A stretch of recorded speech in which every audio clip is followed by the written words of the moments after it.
जय भीम नमोदाय मित्रांनो, मी तुमच्या सर्वांचा विद्रोही क्रांतिकारी भन्ते उपाली आज गाव तिथे आक्रोश या दौऱ्यावरती माझा भ्रमणाचा हा एक गाव आहे, ज्या गावाचं नाव आहे खंडाळा। मी अशा एका गावाची गोष्ट करत आहे ज्या गावामध्ये साधा रस्ता सुद्धा यायला नाहीये आणि लोकांची धार्मिकता पाहिली तर अटंपार बुद्ध धम्मावरती।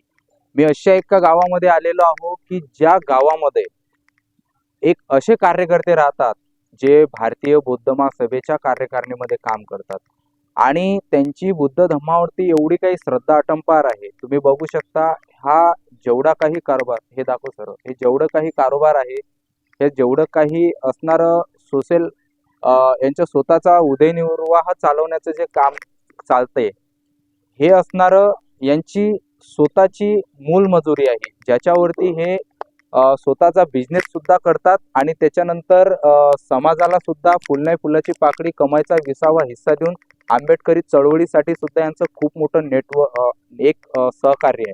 तर चला, मी अशा एका परिवाराला तुम्हाला भेटवत आहे की जो परिवार अशा वृत्तीने राहतो की त्याचा आदर्श आपल्याला स्वतः या आंबेडकरी समाजाला घ्यायला मिळेल की ज्या लोकांचं भावाशी पडत नाही, सून सुनीचं पडत नाही, सासूचं सुनीचं पडत नाही। तर आज अशा परिवाराशी आपण भेटत आहोत की जे सर्वात मोठी या गावातली जॉईंट फॅमिली आहे आणि त्यांचा आदर्श घेऊन इथले लोक जगतात। तर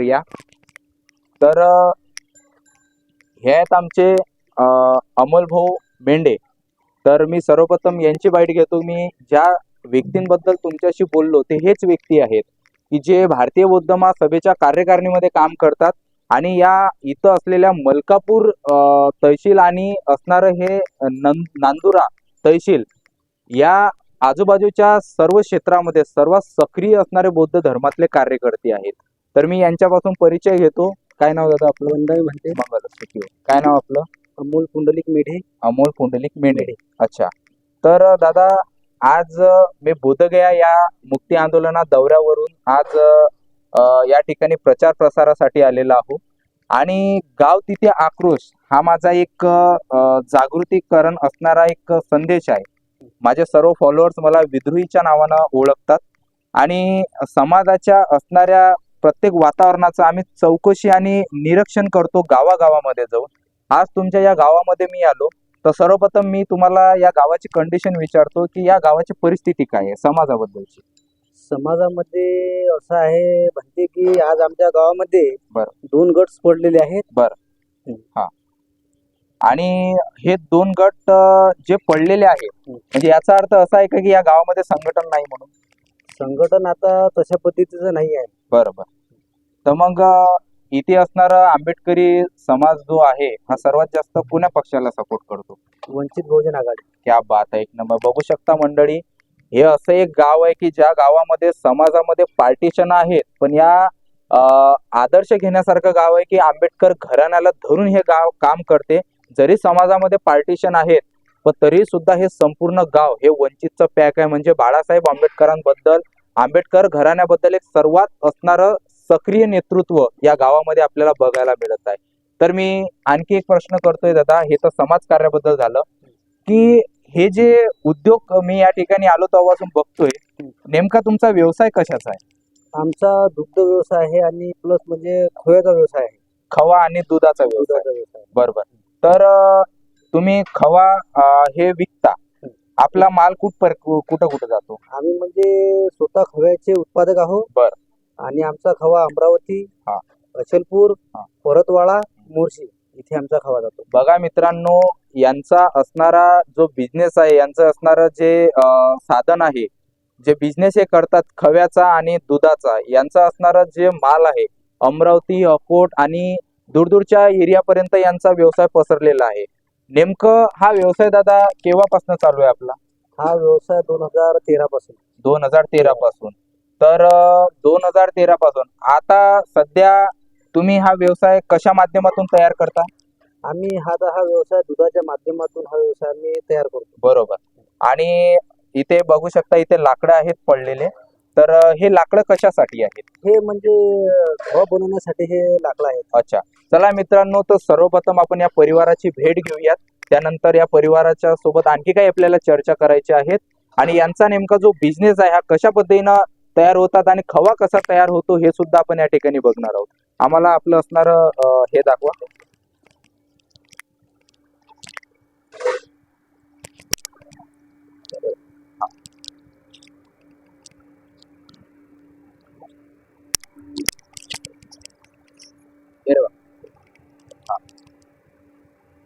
तर बघू शकता मित्रांनो, आम्ही यांचा जो व्यवसाय जिथं चालतो त्या असणाऱ्या गोदाम मध्ये आलेलो आहोत आणि इथे बघू शकता या मशिनरी आहेत. या मशीना ज्या आहेत या ठिकाणी खवा बनतो आणि हे जेवढे काही आज दृश्य आपल्याला दिसत आहे याच्यापासून नक्कीच आपल्याला काहीतरी शिकायला मिळेल. दादा, हे जे आपला खवा बनतोय हा किती लिटर दुधामध्ये बनतोय? हा 5 लिटर दुधामध्ये 1 किलो खवा बनतो. अच्छा. आणि टोटल याला कॅना किती लागतात? याला कॅना आता आमच्याकडे कमी जाता 12 कॅना आहेत. अच्छा. आणि 12 कॅनामध्ये आमचं 2 टाइमचं जे दूध आहे ते आमच्याकडे कमी जाता 400 450 लिटर दूध आहे. अच्छा, 400 450 लिटर दूध आहे. टोटली इन्कम किती बनते? तशी तर बिझनेस मध्ये इन्कम नसतो, पण हा पूर्ण व्यवसाय जो आपला महिन्याभराचा या टोटल बिझनेसचा इन्कम किती निघतो आपल्याला?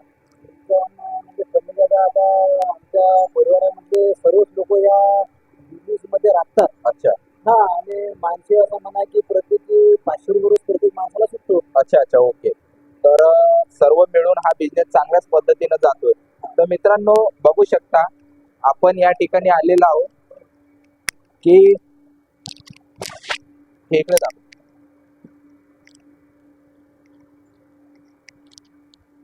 आम्ही सध्या आपण यांच्या बिझनेसचा हे घेतलेला आहे की यांचं जे टर्नओव्हरिंग आहे की या ठिकाणी आपण सर्व बघितलेलं आहे यांचा बिझनेस कसा चालतो, काय चालतो. आता यांची जी असणारी फॅमिली आहे या फॅमिली बद्दल आपण बोलूयात की नेमकं यांची जी फॅमिली आहे हे कशा पद्धतीने राहते, काय पद्धतीने. कारण की मी आलो तेव्हापासून बघतोय यांचा हा संपूर्ण परिवार आहे. हा परिवार आणि खूप मोठं यांचं घर आहे. या घरामध्ये समथिंग खूप लोक या ठिकाणी वावरतात आणि राहतात. तर बघू दे, हे अमोल भाऊचे बाबा आहेत. बाबांकडून आम्ही परिचय घेऊयात. बाबा, आपलं नाव काय? पुंडलिक नागोराव मेढे. अच्छा, पुंडलिक नागोराव मेंढे बाबांचं नाव आहे. तर तुमच्या परिवारामध्ये टोटल लोक किती राहतात? 23 लोक राहतात. बापरे, 23 लोक राहतात एवढ्याच्या परिवारात? अच्छा. आणि कोण कोण, मुलं किती आहेत आपल्याला? मुलं 4. आणखी 4 वायर आहे. अच्छा. एकाला 6 मुलं. अच्छा. एकाला 3 मुलं. अच्छा. दुसऱ्याला 2 मुलं. आणि चौथ्याला 2.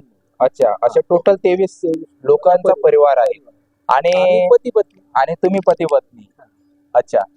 आणि टोटल हे जेवढं काही परिवार आपण राहतो तर या परिवार पूर्ण मिळून राहतो का? सर्व एक ठिकाणी, स्वयंपाक एक ठिकाणी.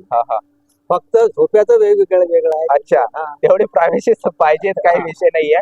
बघू शकता मंडळी की हा एक असा परिवार आहे आपल्या समाजातला आदर्श घेण्यासारखा. जसं बाबांनी आपल्याला सांगितलंय की या जेवढा काही परिवार आहे यांच्यामध्ये जेवण एकत्र आहे, सर्व कारभार एकत्र आहे आणि सर्व सिस्टीम एकत्र आहे. फक्त यांच्या रूमा सेपरेट अलग अलग आहेत, परंतु यांचे सर्व व्यवहार जे आहेत ते एकत्रित आहे. हे असणार एक विचारधारा आपल्या समाजाला शिक्षण घेण्यासाठी फार महत्वकारी एक विचारधारा आहे. मी बाबांना पुन्हा एकदा विचारतो, कधी परिवारामध्ये भांडण वगैरे होत नाही का? भांडण नाही. म्हणजे बाप लेकाईचं भांडण नाही. अच्छा. सासू सुनाईचं भांडण नाही. अच्छा. भावा भावामध्ये भांडण नाही. अच्छा.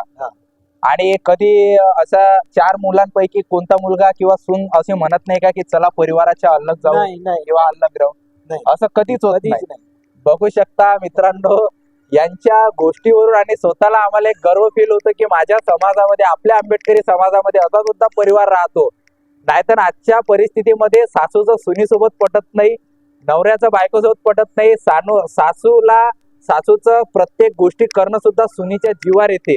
पण आज हा जो परिवार आहे हा खूप खुशाल नाचतो. बघू शकता यांच्याकडे गाया सुद्धा आहेत. दाखव रे बेटा, गाया सुद्धा आहेत. हे बाजूचं घर जे आहे बांधलेलं हे सुद्धा यांचं आहे आणि हा संपूर्ण वाडा यांचा आहे.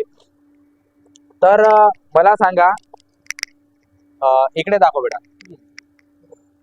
आता आम्ही यांचं अजून निरीक्षण करू की हे जे घर आहे, या घरामध्ये आलेलो आहोत आम्ही संपूर्ण. इकडे यांचे किचन आहे. आता नुसतंच यांचं कारोबार आणखी धीरे धीरे वाढत आहे. तर टोटल आपला जो बिझनेस आहे हा कधीपासून करताय आपण? 2013 पासून. तर आता ह्या ज्या मशिनरी ज्या आहेत ह्या तुम्ही आता आणल्या? नाही, हा. म्हणजे एक झाली 4-1 वर्ष आणायला, हा. एक झाली 2-1 वर्ष आणायला. अच्छा. हे मशीन येण्याच्या अगोदर आपण हा बिझनेस कशावर करत होते? ते कळाई आहेत, ते माझे कळाई आहेत ना. अच्छा अच्छा, ते दाखव रे बेटा. ते कळाई आहेत, ते अच्छा. त्याच्यावर करत हा होतो. हा, त्या कळ्या आहेत. म्हणजे या ठिकाणी भट्ट्या बांधलेल्या होत्या. अच्छा अच्छा. हा हा, त्या भट्टीवर तो आमचा कारभार त्या चालू. भट्ट्यावर चालवत होता. काही विषय नाहीये. काय आता तुम्ही एवढा मोठा बिझनेस चालवताय, सर्व काही तुमचा एवढा मोठा परिवार चालतोय, आणि आता तुमच्याकडे नेमके शेतीवाडी किती आहे? 8 एकर शेती आहे. 8 एकर शेती आहे. हो. त्याच्या व्यतिरिक्त? नाही, अजून अच्छा घेतलं होतं, घ्यायलाय वावर, पण अच्छा. अजून खरेदी झाली नाही, ते सांगता येत नाही. अच्छा, ते सांगता येत नाही. हा. अच्छा ज्यावेळेस खरेदी होईल अच्छा, त्यावेळेस सांगू शकतो की हे आमचं झालं. कोई बात नाही. हा. तर टोटली किती लाखाचं ते वावर खरेदी करणार आहात आपण? 44 लाखाचं. बघू शकता मित्रांनो, 44 लाखाचं हे असणारं वावर, 4 एकर या बिझनेसच्या भरोश्यावर हे सर्व, आणि वावराच्या ज्या 8 एकर शेती आहे त्या शेतीच्या भरोश्यावर सुद्धा बाकीचा कारोबार चालतो. एवढं असणारं स्वतःची इन्कम, स्वतःच्या बळावर एवढं मोठं प्रॉपर्टी तयार करणं हे काही मामूली गोष्ट नाहीये.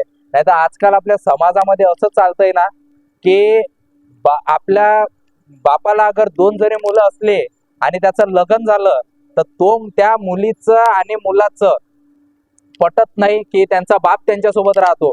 पण आज अशा परिवाराशी आपण भेटलेलो आहोत की सून सुद्धा सासू सासऱ्यांचा सन्मान करतो आणि सर्व परिवार मिळून काम करतो. तर हा जेवढा काही पैसा आपल्या घरात येतो हे याचे हिशे वाटणी होतात का? नाही नाही. अच्छा, मग हा सर्व एक पैसा ठिकाणी. म्हणजे हा जेवढा काही प्रॉपर्टीचा कारोबार हा एकाच कडे? एकाच. अच्छा, हा कोणाकडे राहतो? अमोलकडे नाही तर माझ्याकडे. अच्छा, बघू म्हणजे शकता. सर्व माझ्याकडेच आहे ते खातं अच्छा. पैशाचं. हा, हा. पण ते कसं का हो, मला 50,000 पाहिजे, हा. 10,000 पाहिजे, हा. म्हणजे मग असं त्याला द्यावं. बघू शकता मित्रांनो, अमोल भाऊ एक असणारा आंबेडकरी चळवळीतलं नेतृत्व आपल्या समोर आहे. त्यांचे वडील हे सुद्धा गौरवाने सांगतायत की यांच्याकडे त्यांनी हा व्यवहार दिलेला आहे. बाकीचे जे मुलं आहेत ते आपापल्या कामामध्ये राहतात, पण तरीही सुद्धा एवढा मोठा कारोबार फॅमिलीचा चालून तरी सुद्धा आमचे अमोल भाऊ हे आंबेडकरी समाजाला वेळ देतात. हे सर्वात मोठी गर्वशाली आपल्यासाठी ही गोष्ट आहे. तर मी अजून सुद्धा या ठिकाणी बाबांना सांगू शकतो की आज एवढा मोठा परिवार आहे आपला. अमोल भाऊ रात्रंदिवस समाजासाठी वेळ देतात. तुम्हाला असं कधीतरी वाटत नाही का की आपला पोरगा हा घरी राहायला पाहिजे, बाकीचे कामं हे ते पडलेले आहेत, किंवा तुम्ही असं त्याला रोकटोक करत नका की तू का समाजाला वेळ देतो म्हणून? ते कसं आहे, एखादा माणूस समाजामध्ये फिरणारा पाहिजे, क्या बात आहे. समाजामध्ये वावरणारा पाहिजे. 10 लोकांची ओळख होते. क्या बात. 10 लोक आपल्या घरी येतील. ज्यावेळेस आपल्या घरी काही अच्छा. कार्य झालं तर 5-50 लोक आपल्या ते कार्यकर्ते येतील. आपल्याला तेवढा खूप आनंद आहे. क्या बात आहे. बघा बाबांची विचारधारा.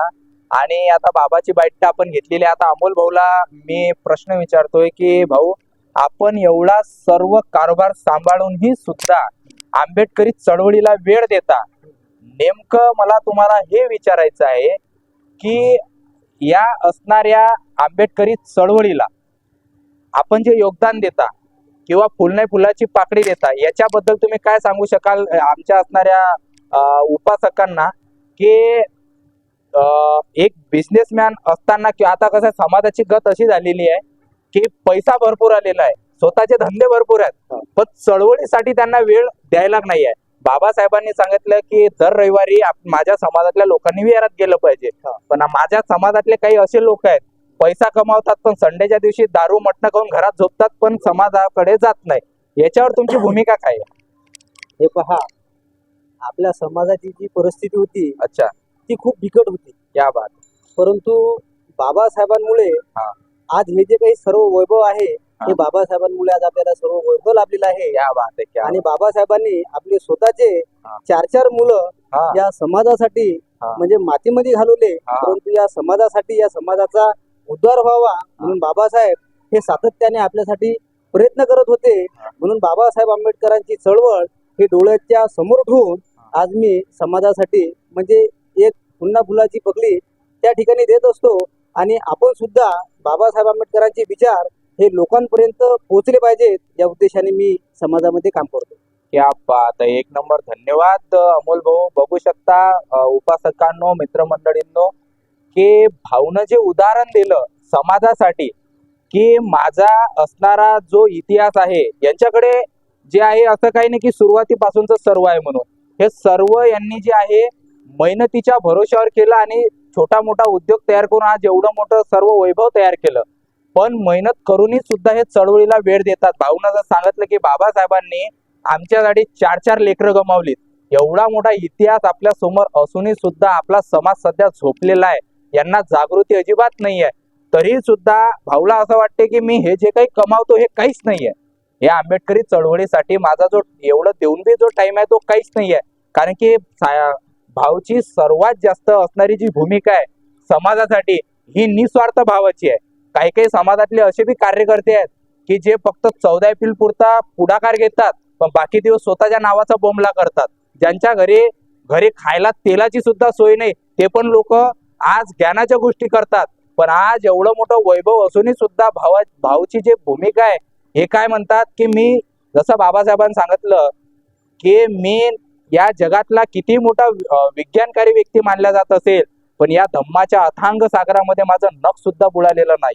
त्याच पद्धतीनं भाऊचं एक उदाहरण आपल्या समोर आहे की एवढं मोठं वैभव सांभाळूनही सुद्धा भाऊ जे वेळेतला वेळ काढून समाजासाठी देतात हे काहीच्यात काहीच नाही.